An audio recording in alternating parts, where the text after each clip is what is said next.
আসসালামু আলাইকুম সুপ্রিয় দর্শক, আরেকটি নতুন রেসিপিতে আপনাদের সবাইকে স্বাগতম। আশা করি দূর এবং কাছে যে যেখান থেকে ভিডিওটি দেখছেন সবাই অনেক ভালো আছেন এবং সুস্থ আছেন। ঘরে মাত্র একটি আলু থাকলেই তৈরি করে নিতে পারেন ভীষণই মজার এই চিজ বলগুলো। ছোট থেকে বড়রা সবাই খুবই পছন্দ করবে বিকালে চায়ের সাথে কিংবা বাচ্চাদের টিফিনে। এটা কিন্তু ঝটপটে আপনারা তৈরি করে দিতে পারেন। দেখতেই পাচ্ছেন কতটা সুন্দর। এটা যেমন দেখতে সুন্দর, খেতেও ভীষণই মজা আর তৈরি করা খুব সহজ। তো চলুন এটা আমি কিভাবে তৈরি করেছি সেটা আপনাদের মাঝে শেয়ার করি। আমি এখানে একটা বড় সাইজের আলু সেদ্ধ করে নিয়েছি আর খুব ভালোভাবে ম্যাশ করে নিয়েছি। এই একটা আলুর সাথে আমি দিয়ে দিচ্ছি হাফ কাপ পরিমাণ ময়দা।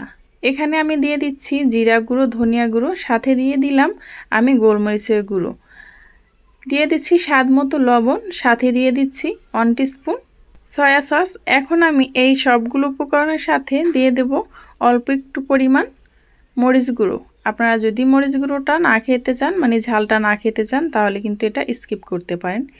এখন এই সবগুলো উপকরণ আমি ভালোভাবে হাতের সাহায্যে মিক্স করে নেব।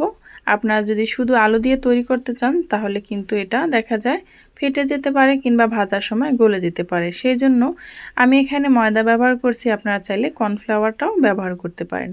খুব সুন্দরভাবে যখন একটা ডো তৈরি হয়ে গেছে একদম সফট, এখন আমি এর থেকে ছোট ছোট করে লিচি কেটে নিচ্ছি। দেখতে পাচ্ছেন এই পর্যন্ত এসে এখনও যারা লাইক দেননি প্লিজ একটি লাইক দিয়ে ভিডিওটি কন্টিনিউ করবেন।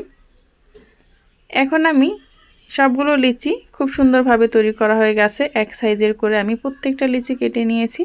এখানে নিয়ে নিচ্ছি আমি ব্রেড গাম। এটা আমি ঘরেই তৈরি করে নিয়েছি।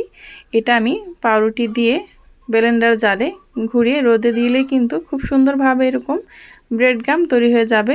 আর এখানে আমি নিয়ে নিলাম চিজটাকে আমি ছোট ছোট টুকরো করে কেটে নিয়েছি। এখানে আমি মোজরেলা চিজটা ব্যবহার করেছি। এখন আমি যেই লিচিগুলো ছোট ছোট করে কেটে নিয়েছি তার থেকে আমি এভাবে হাতের মাঝখানে নিয়ে একটু চাপ দিলেই কিন্তু খুব সহজেই এভাবে একটা বাটির মতো তৈরি হয়ে যাবে, যেহেতু এটা সফট সেজন্য। আর একটা চিজের টুকরো দিয়ে আমি এভাবে একদম বলের মতো গোল শেপ করে নিচ্ছি। আপনারা চাইলে কিন্তু লম্বা লম্বা করেও নিতে পারেন, সেক্ষেত্রে চিজটা একটু লম্বা করে কেটে নেবেন। এখন আমি ব্রেড গামের ভিতরে এভাবে গড়িয়ে নিচ্ছি, হালকাভাবে একটু চাপ দিয়ে নিচ্ছি যাতে করে ভাজার সময় এটা গলে না যায়। সেজন্য এই একই প্রসেসে আমি কিন্তু সবগুলো বল তৈরি করে নেব। আর দেখতে পাচ্ছেন এই নাস্তাটি তৈরি করা কত সহজ, কিন্তু খেতে ভীষণই মজা। এই নাস্তাটি আপনি যদি বাসায় একবার তৈরি করেন তাহলে সবাই আপনার কাছে রিকোয়েস্ট করবে প্রতিদিনই তৈরি করার জন্য। আর ঝটপটে কিন্তু এটা তৈরি করে নেওয়া যায়। আজকে আমার চ্যানেলে যারা প্রথম ভিজিট করেছেন তাদেরকে জানাই অসংখ্য ধন্যবাদ। ভিডিও দেখতে দেখতে কোনো অংশ যদি আপনাদের কাছে ভালো লেগে যায় তাহলে প্লিজ পুরাতন এবং নতুন বন্ধু যারা এখনও আমার চ্যানেলটি সাবস্ক্রাইব করেননি, চ্যানেলটি সাবস্ক্রাইব করে পাশে থাকা বেল আইকনটা ক্লিক করে রাখবেন, যাতে করে এরকম ভিডিও আপলোড করা মাত্রই আপনার কাছে নোটিফিকেশন পৌঁছে যায়, আপনি দেখে নিতে পারেন। এই তো আমি এভাবে করে সবগুলো একদম তৈরি করে নিয়েছি খুব সহজেই। এই তো আমার কিন্তু সবগুলো তৈরি করা হয়ে গেছে। আর দেখতেই পারছেন এটা কতটা সুন্দর লাগছে এমনিতে ভাজার আগে। এটা কিন্তু আপনারা ফ্রোজেন করেও রেখে দিতে পারেন।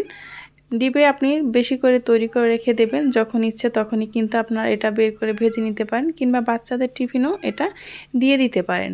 এখন আমি এটাকে ভেজে নেব, সেজন্য একটি কড়াইতে বসিয়ে দিলাম তেল পর্যাপ্ত পরিমাণ। আর তেলটা যখন মিডিয়াম টু হাই, একদম বেশি গরম তেলও এটা দেওয়া যাবে না, আবার একদম কম গরম তেলও দেওয়া যাবে না। দেখতে পাচ্ছেন তেলের গরমটা কীরকমভাবে দেওয়ার সাথে সাথে উঠে এসেছে। ঠিক এই অবস্থায় আপনি এই বলগুলো ছেড়ে দেবেন। তারপর এটাকে আলতোভাবে নেড়ে চেড়ে মুচমুচে করে ভেজে নিতে হবে। এখন আমি এটাকে আলতোভাবে নেড়ে চেড়ে দিচ্ছি, দেখতে পাচ্ছেন। আর এটা যদি ভেঙে যায় তাহলে কিন্তু এটার ভেতর থেকে চিজটা বেরিয়ে আসবে, সেই দিকে একটু খেয়াল রাখতে হবে। যখন এই চিজগুলো দিয়ে বলটা শেপ দেবেন তখন এটা যেন চারিদিক থেকে একদম খুব সুন্দরভাবে আটকানো থাকে। এখন আমি একই প্রসেসে সবগুলো পটেটো চিজ বলগুলো আমি ভেজে নিচ্ছি। এটা কিন্তু রেস্টুরেন্টে খেতে গেলে এটার দাম কিন্তু অনেকটা বেশি পড়ে যায়, সেজন্য কিন্তু ঘরে স্বাস্থ্যসম্মত বাচ্চাদের কিংবা বড়দেরও খুব সহজেই তৈরি করে নিতে পারেন। আমার কাছে এই চিজ বলটা খুবই ভীষণই ভালো লেগেছে। তাই আপনারা যদি বাসায় তৈরি করেন অবশ্যই কমেন্ট করতে জানাবেন না আপনাদের কাছে কীরকম লেগেছে, সেটাও অবশ্যই জানিয়ে দেবেন। এই তো আমি চিজ বলগুলো ভেজে ভেজে এখন উঠিয়ে নিচ্ছি। আর দেখুন ভাজার পরে এটা কতটা সুন্দর আর কতটা ক্রিস্পি লাগছে। উপর থেকে ক্রিস্পি, ভিতর থেকে চিজি, দেখতেই যেন অসাধারণ লাগছে। এখন এটা আমি সসের মাধ্যমে এটা পরিবেশন করে নিচ্ছি। দেখুন এটা ভাঙার পর কতটা চিজি আর কতটা ইয়াম্মি দেখতেই লাগছে। এটা দেখতে যেরকম সুন্দর, খেতেও কিন্তু ভীষণই মজা।